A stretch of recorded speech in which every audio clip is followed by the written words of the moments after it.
ठीक है, प्रमोद स्वामी साहब हमारे साथ मौजूद हैं। स्वामी साहब, ये बताइए कि ये रोहिंग्या मुसलमानों का जो मुद्दा उठा और ये कहा गया कि भाई पुराने हैदराबाद में ओवैसी ब्रदर्स ने रोहिंग्या मुसलमानों के विकास का सिर्फ काम किया है और उधर से पलट कर ये पूछा गया कि भाई गृह राज्य मंत्री जो जी किशन रेड्डी हैं वो तो यहीं से आते हैं, तो वो अब तक कर क्या रहे थे अगर ऐसा था तो?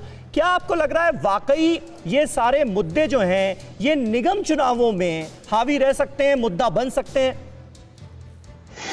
देखिए, जहां तक बात आती है राष्ट्र के स्वाभिमान की और राष्ट्र की सुरक्षा की, वहां हमारी नीति स्पष्ट है कि हम उस पर कोई कॉम्प्रोमाइज हम नहीं करेंगे। जहां तक रोहिंग्या की बात है उसके ऊपर हमारी नीति शुरू से ही स्पष्ट रही है।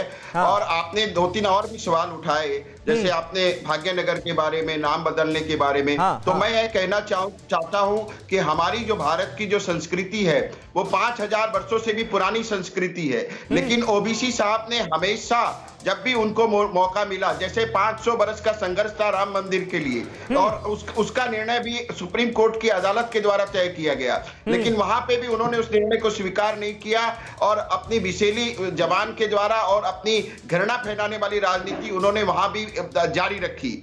इसके अलावा जब 3 तलाक के तहत मोदी जी नहीं, आप नाम बदलने का जिक्र कर रहे थे, उस पर आप जवाब दे रहे थे, थोड़ा सा भटक गए आप।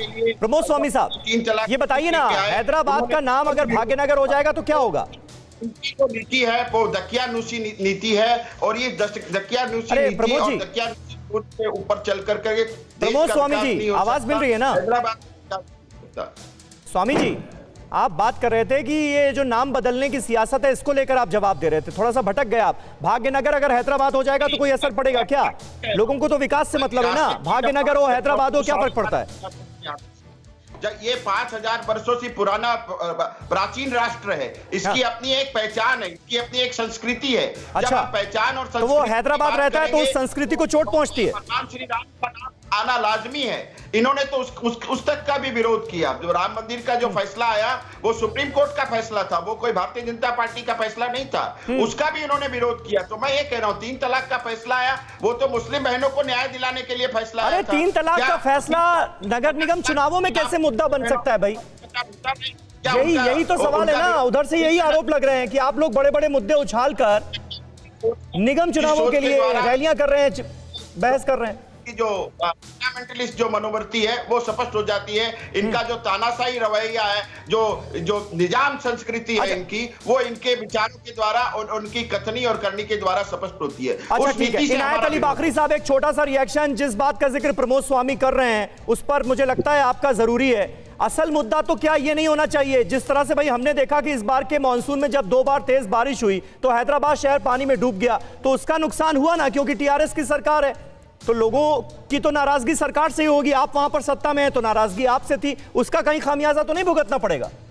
कहीं पर भी हमें किसी किस्म का प्रॉब्लम नहीं है, अवाम हमारे साथ है। बीजेपी जो मुद्दों पे बात कर रही है, डेवलपमेंट का नाम बीजेपी सरकार में है नहीं, सिर्फ धर्म का नाम के ऊपर। सर यही तो सबसे बड़ी दिक्कत है ना, लोग भी सोचते होंगे, अपने आप को ठगा हुआ महसूस करते होंगे कि निगम चुनाव होने वाले हैं, सड़क, पानी, बिजली, गड्ढे, इनकी बात नहीं हो रही।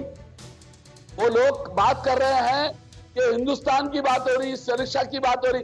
सुरक्षा के ऊपर कहना चाह रहा हूं, पिछले पूरे 6 साल से 7वां साल शुरू हो गया, बीजेपी की सरकार है।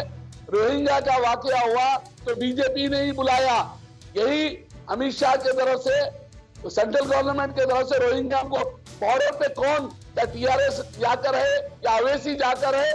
मैं पूछना चाहता हूं, ये बीजेपी सरकार पहले तो बुलाती है, फिर उनको रखती है, उनका मुद्दा बनाती है।